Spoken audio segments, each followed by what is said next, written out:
बिस्मिल्लाहिर्रहमानिर्रहीम। तमाम बुज़ुर्गों, दोस्तों, भाइयों को अस्सलामु अलैकुम वरहमतुल्लाहि वबरकातुहू। तमाम हजरात इखलास के साथ एक मरतबा दुरूद पाक पढ़ लें। आज हम गुफ्तगू करेंगे काफिया, रदीफ और वज़न के ऊपर। काफिया क्या होता है, रदीफ क्या होता है और वज़न किसको कहते हैं। तो मैं ये चंद इशार जो हैं आपके सामने लिखे हुए हैं, ये हम्द है ख्वाजा अल्ताफ़ हुसैन हाली की। मैं इन्हीं इशार से आपको काफिया, रदीफ और वज़न के बारे में बताना चाहूँगा। इस शेर को ज़रा आप देखिए, ये मिसरा उला है। मिसरा उला है, कब्ज़ा हो दिलों पर क्या और इसके सिवा तेरा।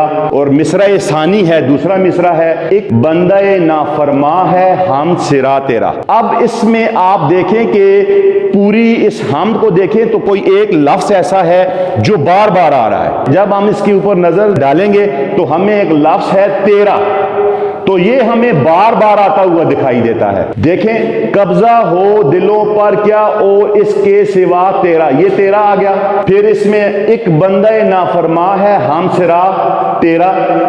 गो सबसे मुकद्दम है हक तेरा अदा करना, बंदे से मगर होगा हक क्यों कर अदा तेरा। ये तेरा जो लफ्ज़ आ रहा है ये बार बार आ रहा है। और किसी भी गज़ल, नज़म, हम, नात में जो लफ्ज़ बार बार आए उसे हम कहेंगे रदीफ। तो रदीफ की तारीफ ये हुई कि शेर के आखिर में ऐसा लफ्ज़ जो रिपीट हो, बार बार आए। अब काफिया किसे कहेंगे, रदीफ से पहले आने वाला लफ्ज़। अब ये रदीफ तेरा है, इससे पहले आने वाला सिवा है।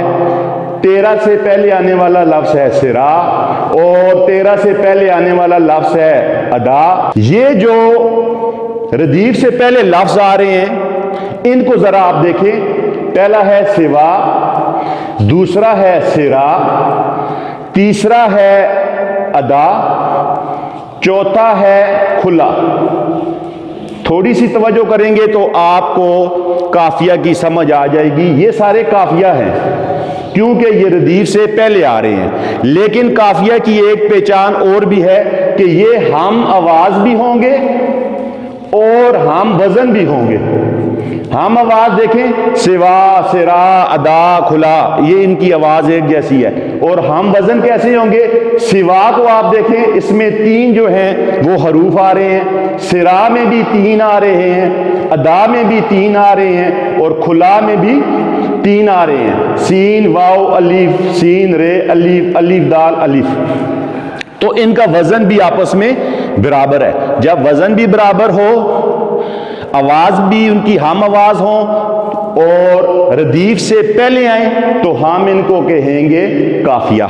उम्मीद है कि आपको काफिया और रदीफ की और बिलखसूस वजन की समझ आ गई होगी। वजन हम ऐसे करते हैं कि हरकत हैं और साकिन हैं। लाजमी बात है, जबर, जेर और पेश ये हरकतें हैं। चाहे जबर हो, चाहे जेर हो या पेश हो, इनको हम हरकत कहेंगे। जज़म जो है वो लाजमी बात है, साकिन है। तशदीद के ऊपर हम एक लफ्ज़ को दो मरतबा अदा करते हैं। तो अब आप देखें, मैं एक मिसाल देता हूं। एक नाम लेते हैं नासिर। अब इसमें नून है, अलिफ है, स्वाद है और रे है, चार हरूफ हैं। अब हम कहते हैं कि इसका हम वजन हो तो हम कहेंगे का सिर। काफ है, अलिफ है, स्वाद है और रे है। अब नासिर और कासिर ये हम वजन है, वजन इनका बराबर है।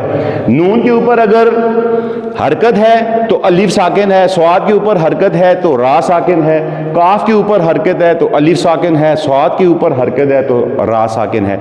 तो ये वजन भी हम बराबर कर लेंगे। इन जब हम मुख्तलिफ अल्फाज के वजन बराबर करेंगे तो हम उन्हें कहेंगे औज़ान। और काफिया और रदीफ का जैसे मैंने आपको बता दिया है कि किसी भी हमद में, नात में, मनकबत में, मुसद्दस, मुखम्मस, गजल, जितनी भी इसनाफ हैं, आखिरी शेर मक्ता, सेंटर वाले बैत, सबसे अच्छा जो शेर है वो बैतुल गजल। और जो उसमें बार बार मिसरे के आखिर में बार बार लफ्ज़ आ रहा होगा रदीफ, और रदीफ से पहले आने वाला लफ्ज़ काफिया और औज़ान मैंने आपको ये दिखा दिए हैं। अल्लाह तबारक व तआला आपका, मेरा, हम सब का हामी और नासिर हो। अपनी खुसूसी दुआओं में याद रखिएगा। वस्सलाम।